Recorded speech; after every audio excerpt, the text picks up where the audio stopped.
3 მოგება, 7 მარცხი, 10 გატანილი და 16 მიღებული გოლი. შესაბამისად 9 ქულა და ჯგუფში დაკავებული მე-5 ადგილი.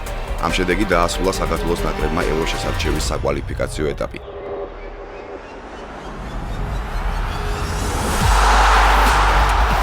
ეტაპი, რომლის მსვლელობის დროს ჩვენს ეროვნულ გუნდს მთავარი მწვრთნელი შეეცვალა.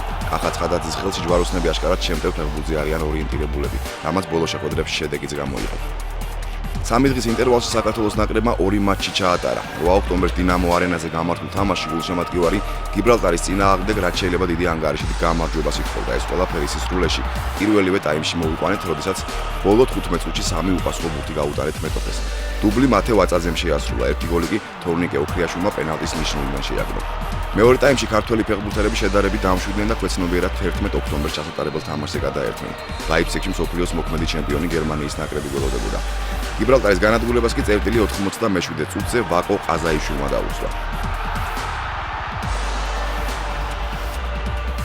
ესეთი ამაღლებული განწყობით გაემგზავრა ეროვნული ნაკრები გერმანიაში საკვალიფიკაციო ეტაპის ბოლო მატჩი ჩასატარებლად. უნდა აღინიშნოს, რომ გერმანიასთან მატჩის წინ ნაკრების თავკაცმა 4 ცვლილება განახორციელა. ძირითადში გამოსცდნენ გელაშვილი, ლობჟანიძე, კვერკველია და ნავალოვსკი.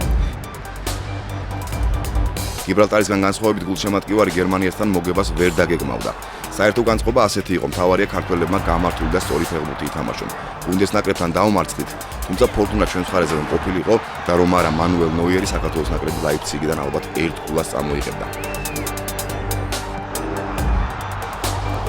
ბოლო პირველი ტაიმის შემდეგ ანგარიში მასპინძლებმა გახსნეს. მასვით ოზილის წინააღმდეგ საკუთარ საჯარიმოში ჯაბა კანკაო მიუხეშა არბიტრმა 11 მეტრიანი დანიშნა, რომელიც გოლად ტომას მიულერმა გარდასახა.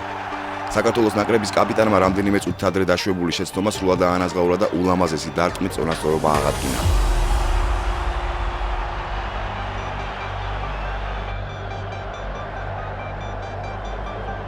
ამის შემდეგ მომენტები ორივე კარტთან შეიქმნა. განსაკუთრებული აღნიშვნის ღირსია ნიკა კვეკოსკირის და თორნიკე ოქრიაშვილის მომენტები, მაგრამ ორივე ეპიზოდში მანუელ ნოიერმა სასწაული სეივები შემოგთავაზა.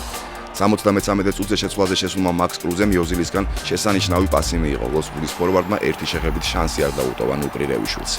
საბოლოოდ ბუნდეს ნაკრებმა 2-1 მოიგო და ევროპის ჩემპიონატის საგზურიც ოფიციალურად გაინარდა. რაც შეეხება საქართველოს ნაკრებს, კახა ცხადაძის ხელმძღვანელობით გუნდმა აშკარად მოუმატა, შეინიშნება ორგანიზებულობა და ბურთის უფრო მეტი კონტროლი. ნაკრებს გაცილებით დიდი პოტენციალი აქვს, რომელსაც იმედია ცხადაძე ბოლომდე გამოიყენებს. მე ამაყი ვარ ჩემი ფეხბურთელებით, იმიტომ რომ ესეთი დონის გუნდთან როგორც სოფლიო ჩემპიონია, მათ ღირსეულად წარმოაჩინეს თავი.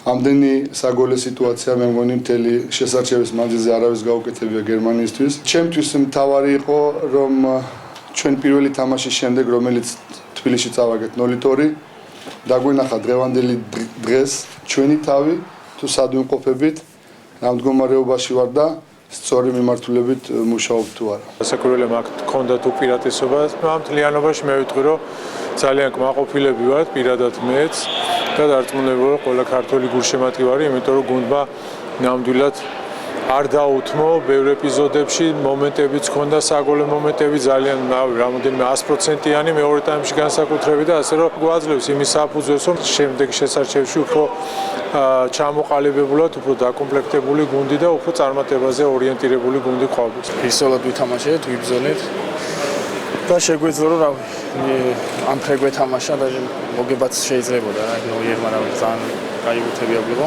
ჩვენც გავგვიმართლა თავიდან. ვფიქრობ რომ ნიჩია იყო კანონზომიერი იქნებოდა.